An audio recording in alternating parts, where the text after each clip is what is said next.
வங்கக்கடலில் நிலை கொண்டுள்ள காற்றழுத்த தாழ்வு மண்டலம் குறித்து வரைகலை மூலம் விளக்குகிறார் சிறப்பு செய்தியாளர் சடையாண்டி. நீங்க தொடரலாம்.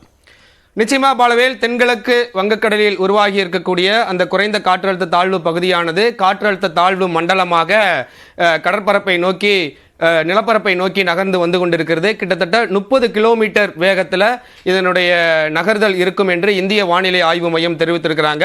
புதுச்சேரியிலிருந்து சரியாக 1000 கிலோமீட்டர் தொலைவில் இது நிலை கொண்டிருக்கிறது.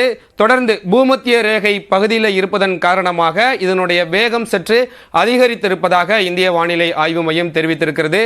தொடர்ந்து இதனுடைய சுழற்சி தற்பொழுது எங்கே இருக்கு அப்படின்றத நம்ம பார்க்கலாம்.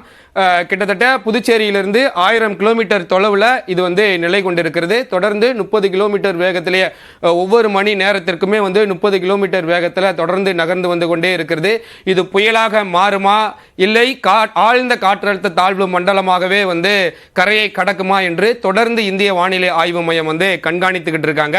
இது 1000 கிலோமீட்டர் தொலைவில் இருப்பதன் காரணமாக தொடர்ந்து இது கடல் பகுதியிலே தான் தன்னை வலுப்பெறுவதற்கான வாய்ப்பு இருக்கிறது. அதனால நிலப்பரப்பை நோக்கி மெல்ல நகர்ந்து வர வர வர அதனுடைய வேகமும் சரி அதனுடைய வலுவும் சரி சற்று குறைவதற்கு வாய்ப்பு இருக்கிறது.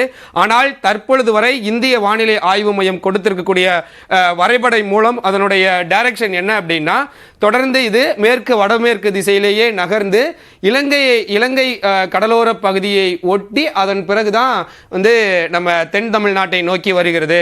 இதனுடைய மற்ற கடல் பரப்பில் இருக்கக்கூடிய சலனங்களை பொறுத்து இதனுடைய வேகமும் சரி அதனுடைய வலுவும் மாறும் என்று இந்திய வானிலை ஆய்வு மையம் தெரிவித்திருக்கிறது.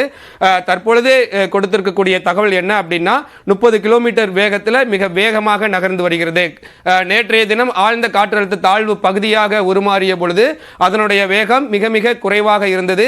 பூமத்திய ரேகைக்கு கீழ் பகுதியில் அது உருவானதன் காரணமாக அதனுடைய வேகத்தில் சற்று தொய்வு இருந்தது. அது மட்டுமல்லாமல் அது வலுவடைவதற்கும் சற்று காலதாமதம் இருந்தது அப்படின்றத இந்திய வானிலை ஆய்வு மையம் தெரிவித்திருந்தாங்க. இப்ப தற்பொழுது அந்த பூமத்திய ரேகை பகுதியை ஒட்டி அது பூமத்திய ரேகை பகுதிக்கு சற்று மேலே வந்ததன் காரணமாக அதனுடைய வேகம் சற்று அதிகரித்திருக்கிறது என்று இந்திய வானிலை ஆய்வு மையம் தெரிவித்திருக்கிறாங்க. இதனுடைய சுழற்சியும் அதிகமாக இருக்கிறது. அது தொடர்ந்து வலுப்பெற்றுக்கிட்டே வருது.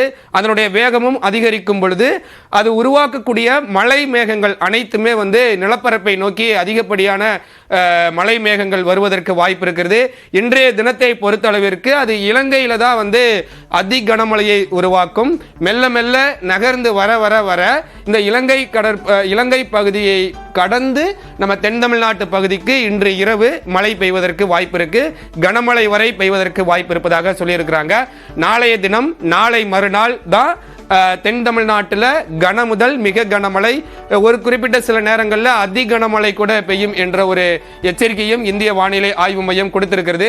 இதனுடைய டைரக்ஷன் இலங்கை பரப்பரப்பை ஒட்டி வரும் பொழுதுதான் அது புயலாக மாறுமா மாறாதா அப்படின்றத நம்மால துல்லியமாக கணக்கிட முடியும். தற்பொழுது வரை அது புயலாக மாறுவதற்கான சாத்தியக்கூறுகள் 50 விழுக்காடு மட்டுமே இருக்கிறது. வடகிழக்கு பருவமழை தீவிரமடைந்திருக்கிறது. எனவே தமிழ்நாட்டில் இருக்கக்கூடிய கடலோர மாவட்டங்களில் இருக்கக்கூடிய மக்கள் எல்லாமே விழிப்புணர்வோடு இருக்க வேண்டும் என்ற ஒரு அறிவிப்பு தான் இந்த இந்திய வானிலை ஆய்வு மையம் கொடுத்திருக்கக்கூடிய எச்சரிக்கையிலிருந்து நம்மால் புரிந்து கொள்ள முடிகிறது. பாலவே.